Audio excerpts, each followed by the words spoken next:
नमस्कार दोस्तों, कैसे हैं आप सभी? उम्मीद है अच्छे होंगे, मस्त होंगे, स्वस्थ होंगे। तो घरों में कॉमन समस्याएँ सभी के होती ही हैं और अगर आप जाते हैं कहीं भी किसी घर परिवार से नाराज़ होके सुख शांति वाली जगहों पर और वहाँ 2-4 दिन, 8-15 दिन रहने के बाद आपको बैराग आता है दुनिया, समाज, घर परिवार से और आप वहीं रहने की सोच लेते हैं। और उसके बाद फिर आप साल 6 महीना गुज़ारते हैं, आपको नया घर, नया संसार, नया परिवार सब कुछ नया मिल जाता है। तो इस अगर आप ऐसा सोच रहे हो कि दुनियादारी, घर परिवार, रिश्तेदार ये सब में बहुत टेंशन है और इन सब से छुटकारा पाने का कोई उपाय मिल जाए, कोई जगह मिल जाए जहाँ से मैं इन सब चीज़ों से भाग जाऊँ। तो मैं अपने एक्सपीरियंस के आधार पर आपको बताती हूँ कि आज तो मैंने अपना घर परिवार बनाया है और मैं उनके साथ खुश हूँ और जो बेसिक प्रॉब्लम होती हैं, सबों के घरों में होती हैं, तो वो कहीं भी खत्म होती नहीं है, बस उन चीज़ों को आराम से कॉमन सेंस से समझदारी से चलाना होता है और घर में खुशियाँ लानी होती हैं। तो होता क्या है कि मैं तो पहले ही चली गई थी, उस समय मेरा घर परिवार, संसार, शादीशुदा जीवन ऐसा कुछ नहीं था। मैं एक छोटी लड़की थी, मैंने 12th क्लास क्लियर करने के बाद मैं चली गई थी, मुझे वैराग आ गया था। अब मुझे वैराग-वैराग उस समय ऐसा कुछ पता नहीं था। बस दीदियाँ थीं तो उनका जीवन देखा अच्छा लग रहा था और जो मैं परमात्मा शिव को पहले से मानती थी, उनकी पूजा-पाठ करती थी, व्रत करती थी सोमवार के, तो मुझे लगा चलो भगवान ने मेरी तपस्या पूरी कर ली, सुन ली, मुझे अपना लिया, अपने पास बुला लिया, तो ये सब खुशी थी तो मैं उनकी भक्त के रूप में चली जाती हूँ, उनसे मिलती हूँ, ज्ञान सुनती हूँ, ये सब होने के बाद। फिर इन सब के दरमियान मुझे एक बात महसूस हुई कि देखिए दुनिया घर परिवार है, समाज है और जो हमारे घर में माता-पिता हैं, भाई-बहन हैं, पति-पत्नी हैं, बच्चे हैं, इंसान हैं वो और हम जहाँ जा रहे हैं वो भी इंसान है, पूरी दुनिया में आप कहीं चले जाओ, चाहे आप गुफ़ा में चले जाओ, चाहे सन्यासियों के पास चले जाओ, चाहे आप नौकरी के लिए कहीं चले जाओ, पूरी दुनिया में इंसान हैं। उन्होंने अपने-अपने काम और अपने-अपने कपड़ों और अपनी वेशभूषा के हिसाब से अपना एक अलग कैरेक्टर, अपना एक काम करने का तरीका, बोलने बतियाने का तरीका, उनने अपना-अपना एक काम बना रखा है। सीधे-से तौर पे होता है बेसिक ज़रूरतें जो होती हैं, रोटी, कपड़ा, मकान, इन्हीं की होती है इंसानों को जीवन में। अब वो इंसान हमारा घर परिवार भी हो सकता है या फिर कोई कंपनी का एम्प्लॉयी भी हो सकता है, कोई मजूरी करने वाला इंसान हो सकता है, कोई बिज़नेस करने वाला इंसान हो सकता है, कोई प्रोफ़ेशनल व्यक्ति हो सकता है, कोई पर्सनल कोई साधारण व्यक्ति भी हो सकता है, कोई साधु सन्यासी भी हो सकता है, कोई तपस्वी भी हो सकता है, ए टू जेड कुछ भी इंसान है अगर वो और अपने उसको जो अच्छा लगता है वो काम उन्होंने चुन लिया है, लेकिन उनकी नीड तो ज़रूरत बेसिक यही होती है रोटी, कपड़ा, मकान। भले वो अपनी एक व्यक्ति हैं तो अपनी ज़रूरत के हिसाब से कुटिया बनाएँगे, अगर वो तपस्वी हैं तो तपस्या करने के लिए, क्योंकि बदलते मौसम में उन्हें कहीं न कहीं तो आसरा चाहिए, तो छोटी-सी कुटिया बनाएँगे, उसको वो घर कहेंगे, मकान कहेंगे। घर, मकान, दुकान की ज़रूरत हमें भी होती घर परिवार में। तो देखिए बेसिक ज़रूरतें हर किसी को होती हैं और उन ज़रूरतों को जुटाने के लिए हर व्यक्ति या तो मज़दूरी करता है या बिज़नेस करता है या नौकरी करता है या फिर वो कुछ अपनी कंपनियाँ खड़ी कर लेता है।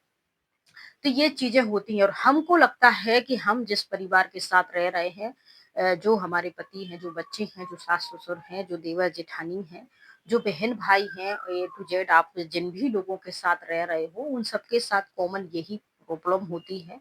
आपकी अपनी सोच अलग होती है, उनकी अपनी सोच अलग होती है। उनका हर एक व्यक्ति अपने-अपने स्वभाव संस्कार लेता है, अपनी सोच लेता है और उस हिसाब से वो काम करता है। अब हम सोचते हैं घर में कि सब हमारे हिसाब से चले तो ऐसा पॉसिबल नहीं होता है।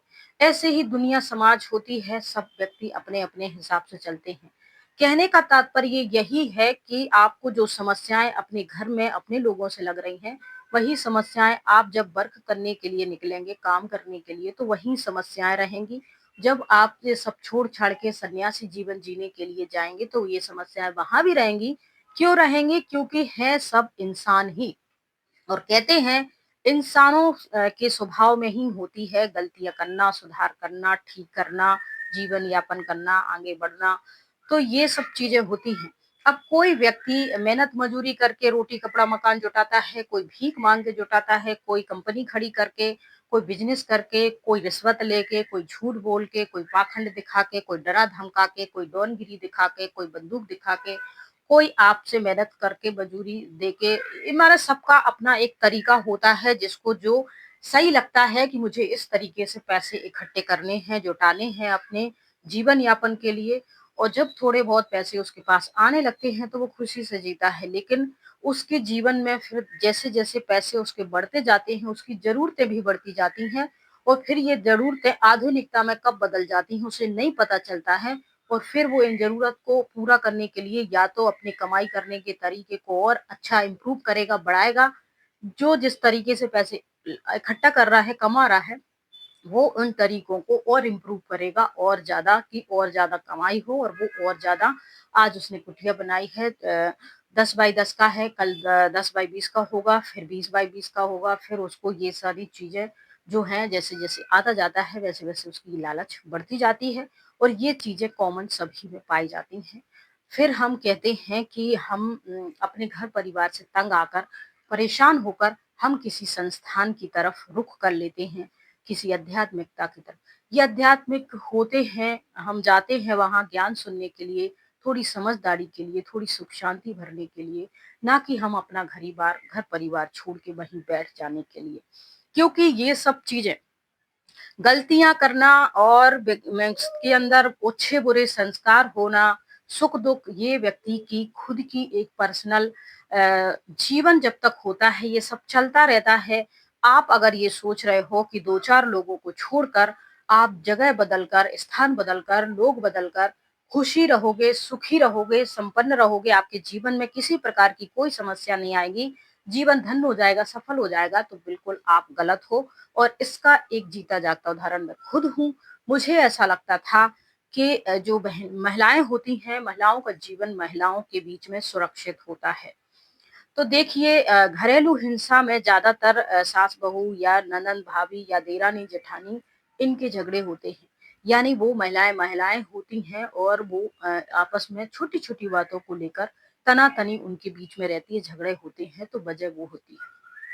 लेकिन ये बात उस समय नहीं आती। उनको लगता है कि महिलाएँ महिलाओं के जीवन के बीच में शायद सुरक्षित होगा। भले वो शारीरिक रूप से सुरक्षित हो उसके साथ ऐसा लेकिन मानसिक रूप से तो वो कुछ ना कुछ दिक्कतें आती रहती हैं, स्वभाव संस्कार टकराते हैं, लड़ाई झगड़े होते हैं, झूठे इल्ज़ाम लगाए जाते हैं, चोरी-चकारी होती है, बात को बढ़ा-चढ़ा के बुलाया जाता है, सामने वाले को दबाया जाता है, अपने अधिकार जो होते हैं उसको अच्छा बताया जाता है, उस सामने वाले की कैटेगरी जो उम्र में बड़ी होती हैं वो डिसाइड करती हैं कि तुम छोटी हो तो तुम्हारी ये कैटेगरी है, तुम्हें ऐसा करना है। कुछ छोटी होती हैं, कुछ पढ़ी-लिखी होती हैं, उनको लगता है कि इनको तो कुछ आता-जाता है नहीं, भले ही उम्र में बड़ी हैं। तो ऐसे संस्कार टकराते रहते हैं सब अपने आप को अच्छा प्रेज़ेंट करने की। तो मुझे भी लगता था कि यहाँ सब महिलाएँ हैं, काम कर रही हैं, कितना अच्छा इनका जीवन है, कितना ऊँचा है। तो मुझे इन लोगों के साथ में काम करना चाहिए। तो मुझे भी भगवान का परिचय देना चाहिए, जीवन को समर्पित करना चाहिए, गाँव-गाँव जाना चाहिए, कितने दुखी लोग हैं उनकी मदद करना चाहिए। मेरे मन में कभी भी ये नहीं आया था कि सबको समझा-बुझा के इकट्ठा करना चाहिए। कुछ दिन तक तो मुझे लगा था कि 10-12 लड़कियों को समर्पित कराना चाहिए, निकालना चाहिए, अपने संगठन बनाना चाहिए। क्योंकि दुनिया तो देखिए कितनी गंदी है, घरों में भी लड़कियाँ सुरक्षित नहीं हैं, बस स्टैंड पे ले लो आप, ऑफ़िस में ले लो, वर्क क्षेत्र पे ले लो, स्कूलों में ले लो, घरों में कहीं भी सुरक्षित नहीं है, तो लड़कियों को निकालेंगे बाहर, यहाँ ले आएँगे, भगवान को याद करेंगी, पवित्र जीवन जिएँगी और लोगों की मदद करेंगी। तो ये भी रहता था, तो मैं गर्ल्स हॉस्टल भी जाती थी, लड़कियों को गाइड करती थी, स्कूल भी जाती थी, वहाँ भी लड़कियों को समझाती थी, अवेयर करती थी, दुनिया समाज की गंदी जो विचारधाराएँ होती हैं महिलाओं के प्रति लोगों उस सब चीज़ के लिए अवेयर करती थी। उनको मोटिवेट करती थी कि अगर उनके साथ कहीं कोई गलत हो रहा है तो वो बताएँ, खुल के उस पे बात करें। उनका जो विश्वास पात्र है, उनकी माँ है, उनके पिता हैं, भाई हैं, उनको वो बातें बताएँ, डरे नहीं। तो इस प्रकार से मोटिवेट मैं करती थी, जाती थी और सोचती थी कि मेरी तरह बहुत सारी लड़कियाँ निकल के आएँ सामने और अपना जीवन बचाएँ।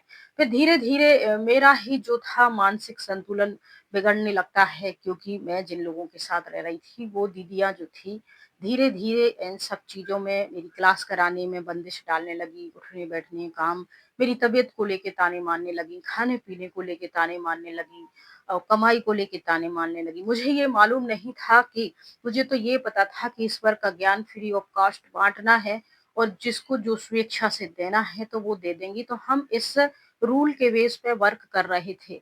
हम जाते दिन-दिन भर गाँव-गाँव में सर्विस करते, लेकिन मिलता 1 रुपया भी नहीं। तो एसपी दीदी को पसंद नहीं आता था। उनको तो क्योंकि सर्विस का मतलब था कमाई भी होनी चाहिए। और जब ये बातें हुई धीरे-धीरे, तो मुझे धीरे-धीरे पता चला। फिर धीरे-धीरे मेरे ही परिवार से, मेरे ही घर से बहुत सारे पैसे ले लिए झूठ बोल के, और जब मुझे उनका झूठ का पता चला तो यहाँ से हमारे झगड़े शुरू हो गए थे। फिर मुझे पता चला, धीरे-धीरे महसूस हुआ कि देखिए इंसान ही हैं, हर जगह गलतियाँ तो इंसानों से होती ही हैं। तो उसके लिए हम जिस स्थान पे रह रहे हैं, जो अपने लोग हैं, जिनके लिए भगवान ने हमें दिया है कि आपको इस परिवेश में इन लोगों के साथ रहना है, तो हम वहाँ रहते हैं, लेकिन हमें अपने रिश्ते-नाते सँभाल के रखना, घर को आगे बढ़ाना, चलना, ये सब नहीं आता है। इसीलिए हम ज्ञान लेने के लिए जाते हैं। जिसको विद्यालय कहा जाता है, जिसको आश्रम कहा जाता है, जिसको स्पिरिचुअल जगह कहा जाता है, जिसको आध्यात्मिकता, जिसको ध्यान, मेडिटेशन, ये सारी चीज़ें, ताकि कुछ देर के लिए हम अपने मन में कुछ सुख शांति भर सकें, शक्तियाँ भर सकें। ये जगह इसलिए नहीं, कुछ लोग होते हैं जो स्वेच्छा से छोड़कर इन जगहों को, लेकिन ऐसे लोग, अब ये जो ऑर्गेनाइजेशन है, यहाँ बहनें हैं, ये अनमेरिड हैं, बहन-भाई जो हैं, उनका पीछे कोई घर गृहस्थ नहीं है, कोई बीवी-बच्चे, कोई ये सब नहीं है। इसीलिए तो ऐसे ही बहुत सारे तपस्वी, बहुत सारे जो पढ़ने-लिखने वाले हैं, सन्यासी बन जाते हैं, बाबा बन जाते हैं कुछ, तो ऐसी तपस्या करके जीवन में, तो उनकी बात अलग है, वो आपको गाइड करने के लिए उनने जीवन चुना है, लेकिन सारी दुनिया के लोग घर गृहस्थी के उनके जीवन को फ़ॉलो करें तो ये पॉसिबल नहीं होगा, क्योंकि फिर भीड़ वहाँ हो जाएगी, वही सारा माहौल वहाँ बन जाएगा और वही सारे लड़ाई-झगड़े, स्वभाव संस्कार।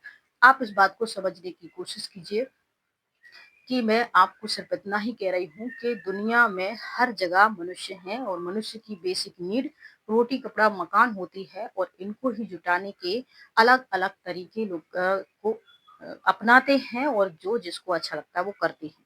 उसके अलावा लड़ाई-झगड़े, मनमुटाव, तनाव, मानसिक जो होती है स्थिति खराब होना, ये सब तो हर जगह लगा पड़ा है, कोई बहुत बड़ी बात नहीं है। तो इसीलिए जहाँ रह रहे हो उसी जगह में, उसी घर परिवार में, उन्हीं लोगों के साथ अपने रिश्ते नाते को ठीक करके आगे बढ़ने की कोशिश करो।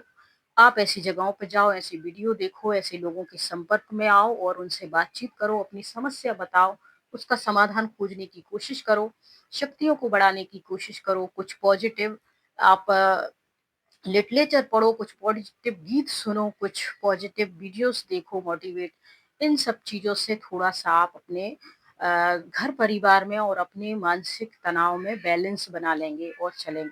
बाकी आप 2-4 दिन की, साल 6 महीना की सुख शांति के लिए आप अपने जन्म-जन्मांतर के रिश्ते, माता-पिता, दुनिया, समाज, घर परिवार, इन सबको छोड़ के कहीं भागो नहीं, कहीं जाओ नहीं, क्योंकि कहीं कुछ भी परमानेंट स्टेबल नहीं है। कहीं भी आपको परमानेंट सुख शांति, आनंद, प्रेम, ये सब कुछ परमानेंट नहीं मिलेगा, क्योंकि जब हम अ, किसी नल के नीचे कुछ बाल्टी लगाते हैं, तो उसमें वो पानी थोड़ी देर के लिए वैसा आता है, बहुत समय तक आने लगता है। इसका मतलब ये नहीं है कि वो हमेशा के लिए ऐसा ही हो गया है, परिस्थितियाँ बदलती रहती हैं और इंसान है, इंसानों का स्वभाव बदलता रहता है। इसीलिए कभी भी अपने घर परिवार को छोड़ के कहीं ऐसी जगहों पे ना जाएँ, जिससे कि आपको लौट के आने में भी फिर हर कोई वापस नहीं आ पाता है, हिम्मत नहीं जुटा पाता है, सामना नहीं कर पाता है। हम तो गए थे हिम्मत जुटाने के लिए, शक्तियाँ लेने के लिए, पावर लेने के लिए, लेकिन हम अब वापस अपने घर परिवार में, हमको बहुत देर में ये पता समझ आता है कि जो परिस्थितियाँ यहाँ हम छोड़ के आए थे, भाग के आए थे जिनसे, वो यहाँ भी हैं सारी चीज़। और फिर वो यहाँ भी हैं, तो फिर हम अब वापस कैसे जाएँ? वो उन्होंने तो ये सोच लिया है कि वो हमारी नज़रों से खत्म हो चुके हैं, हमारा रिश्ता खत्म हो चुका है, अब हमारे बीच कुछ नहीं रहा है। तो ऐसी सिचुएशन ना बनने दें, ऐसे रास्ते आप बंद ना करें कि वापस आना भी मुश्किल हो जाए। बहुत कम लोग वापस आ पाते हैं, बहुत सारे लोग फँस जाते हैं क्योंकि उनके खुद के ये डिसीज़न रहते हैं। 2-4 दिन, साल, 6 महीना के सम्मान में वो सोच लेते हैं कि उनकी लाइफ़ टाइम ऐसे ही खुशनुमा गुज़रेगी, पर बदलता है हर सीज़न, पतझड़ भी आती है, बहार भी आती है, बारिश भी आती है, सब कुछ बदलता है, परिवर्तन है। घर में रहो, आज भले दुखी के दिन हैं, वो भी बदलेंगे, नहीं रहा जा रहा है। अलग रहो, भाड़े से रूम लेकर, कमाओ, खाओ, चैन से रहो, लड़ाई झगड़ा मत करो। जिन चीज़ों में आपको आसानी लगती है, खुशी मिलती है, आप वो चीज़ें करो। अब बहुत सारे लोग कहेंगे मुझे तो वहीं जाने में खुशी मिलती है, तो वहीं घर में रह के आप जाते हैं रेगुलरली उसकी प्रैक्टिस करते हैं, इसमें आपको खुशी मिलती है, तो बहुत अच्छी बात है, कोई बहुत बड़ी बात नहीं है। लेकिन आप घर परिवार में लोगों की मोह माया त्याग के उनको छोड़ के चले जा रहे हो, तो भी आपको। और दूसरी बात, जो लोग शिकायत करते हैं कि फलाँ ने ऐसा भड़का दिया, ढिकाने ने ऐसा भड़का दिया, मेरे अपने मुझे छोड़ के चले गए, भाग के चले गए, उनको भी थोड़ा-सा ये समझना चाहिए अपने जो भी हैं घर परिवार के प्रति, अपने व्यवहार को भी थोड़ा नॉर्मल बनाइए, क्योंकि अगर आप सामने वाले पे ज़्यादा दबाव डालेंगे, ज़्यादा दादागिरी झाड़ेंगे, ज़्यादा अधिकारी अथॉरिटी दिखाएँगे, तो फिर सामने वाला डिस्टर्ब होके कहीं शांति वाली जगह पे जाएगा ना भाई। हुँ? तो घर के लोगों को भी आपस में समझदारी से मिल-जुल के काम करना चाहिए, रहना चाहिए, ताकि वो भी अपने जीवन को बैलेंस बना के रख सकें। बाकी तो फिर कहा-सुनी रह जाती है लास्ट में और कुछ बचता नहीं है। वो भी अब वहाँ खुश हैं या दुखी हैं, किससे कहें? क्योंकि वहाँ जाने का फैसला उनका अपना था। और जिस व्यक्ति जो आज अकेला जीवन जी रहा है, जो परेशान है, वो भी अपने परिवार के प्रति अच्छा था या बुरा था, उनको वो सारी चीज़ें दे रहा था जिनके वो अधिकारी हैं या नहीं दे रहा था, क्या उनका व्यवहार था, ये तो वो ही जाने। हर कोई अपना-अपना स्वभाव खुद ही जाने। तो हम सबको अपने-अपने जीवन की ज़िम्मेवारी खुद लेते हुए अपने जो स्वभाव संस्कार हैं, जो बोल हैं, जो सारी चीज़ें हैं, उनको थोड़ा चेक करना चाहिए, सुधार करना चाहिए, ताकि ये नौबत ना आए कि घर टूट जाए। इस कहानी में फ़िलहाल इतना ही। जय हिंद, जय भारत। और वीडियो अच्छी लगती है तो लाइक आप करते हैं। लाइक के बाद एक हाइप का ऑप्शन आ जाता है, हाइप ज़रूर कर दीजिए। एक नया ऑप्शन है, उससे पॉइंट मिलते हैं, तो वो भी फ्री है, कोई आपका पैसा तो लग नहीं रहा है। सभी लोग लाइक नहीं करते, 100 लोग देखते हैं, 2-4 लोग लाइक करते हैं, तो वो 2-4 लोग जो लाइक कर रहे हैं, जैसे ही आप लाइक करते हैं, उसके नीचे हाइप आ जाता है, 3 डॉट डॉट आते हैं, उसको आप स्क्रॉल करेंगे तो हाइप आएगा, उसको दबाएँगे तो पॉइंट मिलेंगे। तो ये सारी चीज़ें में आपका बहुत टाइम भी नहीं जाएगा और बहुत आपका कुछ उसमें लग भी नहीं रहा है, फ्री फंड में है, तो हाइप कर दीजिए।